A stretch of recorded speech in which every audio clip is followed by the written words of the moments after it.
Nakikinig ako ng Senate hearing kahapon. Opo. Okay?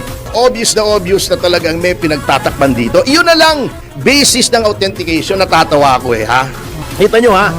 Palaging sinasabi ni Ping Lacson, i-authenticate nyo yung Cabral file. Pinahihirapan pa nila, pinasasabi pa nila kay Bonoan, at saka doon kay yung ibang DPWH doon na mga ASEC, USEC. Opo. Eto ba'y authentic? Siyempre hindi nila authenticate yung iba noon. Kung yun, makasasama sa kanila. Pambihira, common sense naman, Senator Ping Eto pa, di ba sinasabi ni Boying Remulla, hindi daw kumpleto yung binigay na listahan ni Leviste.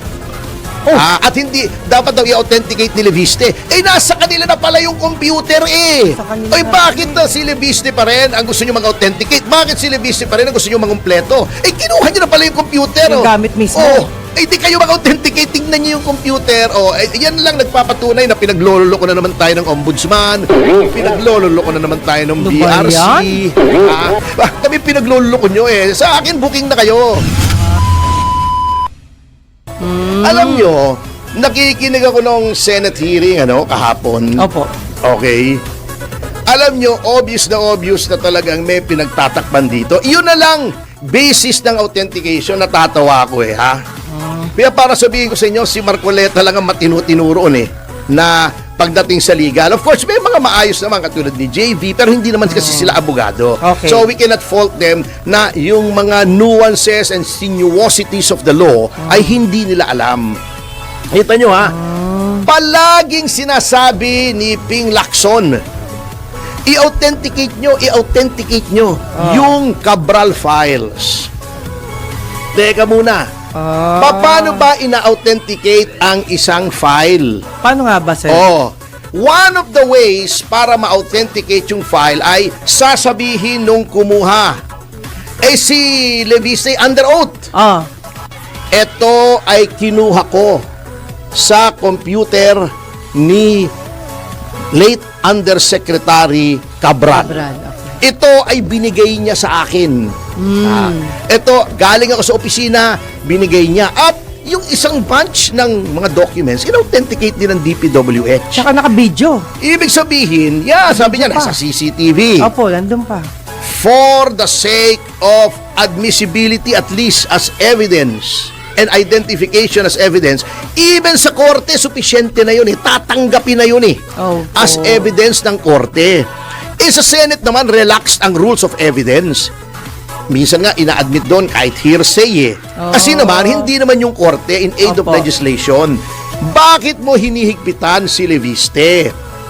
Yung sabihin ni Leviste under oath, na kinuha niya yung dokumento kay Cabral, meron siyang dalang USB, sinaksak niya ron sa computer, doon sa planning office ba yun ng DPWH sa tanggapan ni Cabral, at kinuha niya kinopya niya yung files from the computer na DPWH at yung iba ay sufficient na authentication. Pinahihirapan pa nila, pinasasabi pa nila kay Bonoan at saka doon kay yung ibang DPWH doon na mga ASEC, USEC. Ito ba'y authentic? Siyempre hindi nila authenticate yung iba noon. Kung yun, makasasama sa kanila. Pambihira, common sense naman, Senator Ping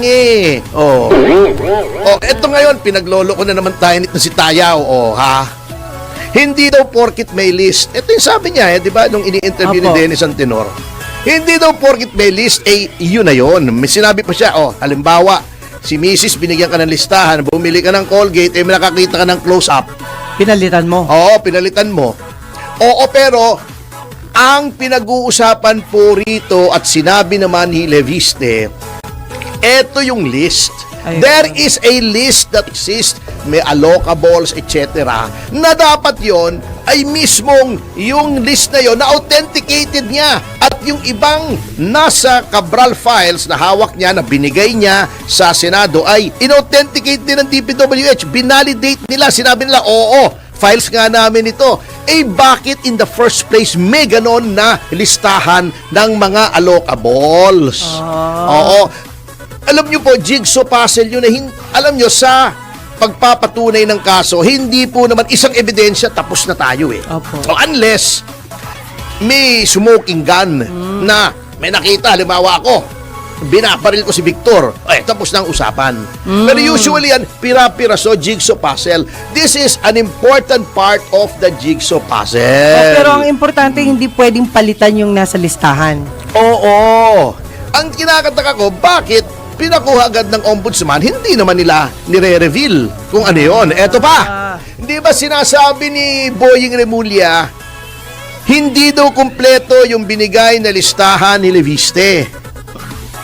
At hindi, dapat daw i-authenticate ni Leviste.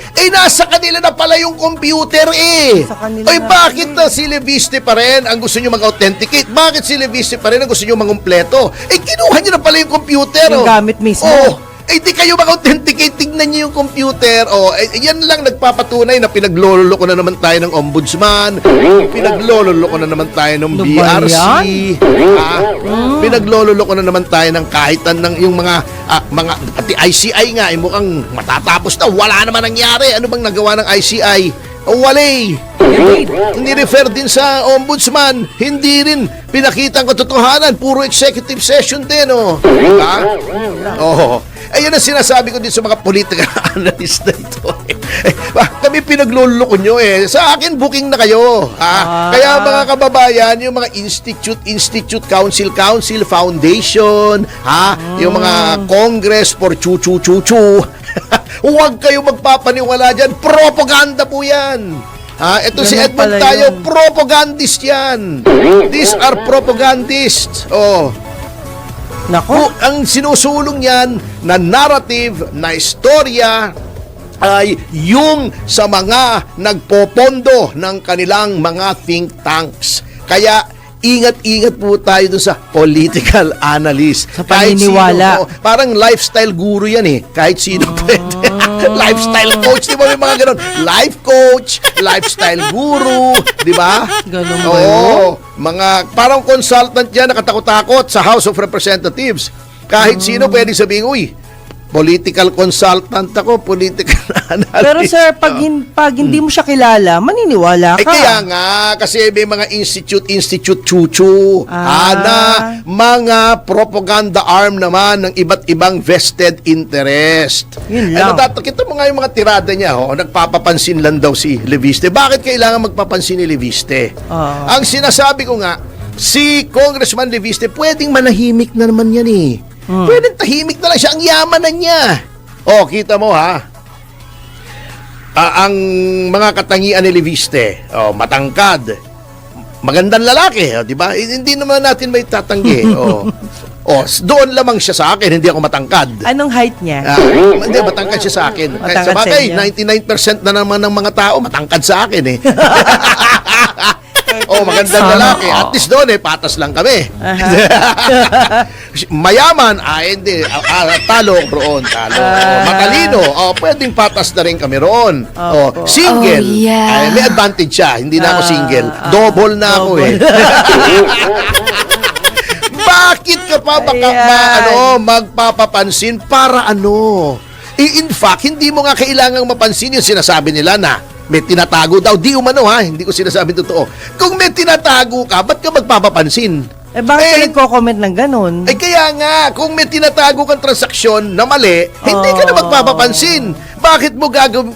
Why would you paint a target on your back? Di ba? Di ba? Baka nagkamali lang, sir.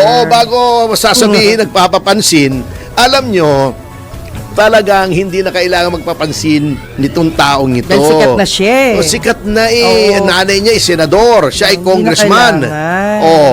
Hindi naman yata siya lalaban ng senador kasi senador na naman yung nanay niya, di ba? Anong nagpapapansin ang pinagsasabi? At nag-umpisa lang itong mga target sa kanya ng mga sinatawag na mga analyst, pati ng DOE, nitong si Boying Remulla, si Antiquero. Nag-umpisa lang yun nung sinabi niya yung Cabral Files O kung nagpapapansin man siya, mali yung naging epekto ng pagpapapansin niya. And knowing Congressman Leviste, hindi niya gagawin yun, napakatalinong tao nito hindi magkakaroon ng ganyan na assets yan, na yaman yan, na hindi naman yan tinatago, galing naman sa malinis sa paraan, at 32 years of age kung hindi magaling ang diskarte niyan. Lamang ay hindi na talaga niya matiis. Sinasabi niya sa akin, as a young and idealistic politician, na new breed of politician to, walang vested interest, walang pinagtatanggol, independent, hindi niya maatim na ninanakaw ang pera, na alam niya, ninanakaw ang pera ng gobyerno. Well, nandun siya. Nandun siya, wala siyang gagawin. Opo. Hindi lang siya nakatiis. Oo, bago titirahin yung nagpapapansin.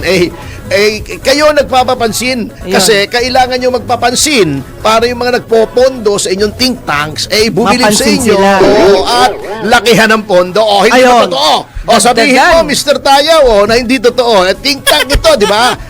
Ngayon, maging makatotohanan ka. Sabihin mo, sino nagpopondo dito? Sinong principal ninyo? Kayo Yun naman lang. hindi naman tayo pinanganak ng kahapon lang Hindi lang naman si Mr. Tayaw. Ito, naintindihan ko siya. Hanap marami buhay sila. yan Okay. Pero sana, we have to be forthcoming. Maging makatotohanan tayo. Katulad ko, huwag niyo Malungkot sisisihin, naman dinidipesa ko si yan. Leviste. Take whatever I'm saying for whatever it is worth because I am his legal counsel. At least, hindi ko kayo niloloko, mga kababayan. Hindi ako nagtatago sa mga political analyst, institute ng chuchu-chuchu, di ba? Naglolokohan tayo Huwag nyo nang lokohin ng taong bayan. Baka naman some other way around yan. Niloloko na nga ng gobyerno yung taong bayan, pati pa naman tayo mga pribado, maglolokohan pa. Alam na naman natin yan. Kaming mga at sanay na rito at matatanda na po kami. Marami na, kung papunta pa lamang kayo, pabalik na kami, huwag nyo kami paglolokohin.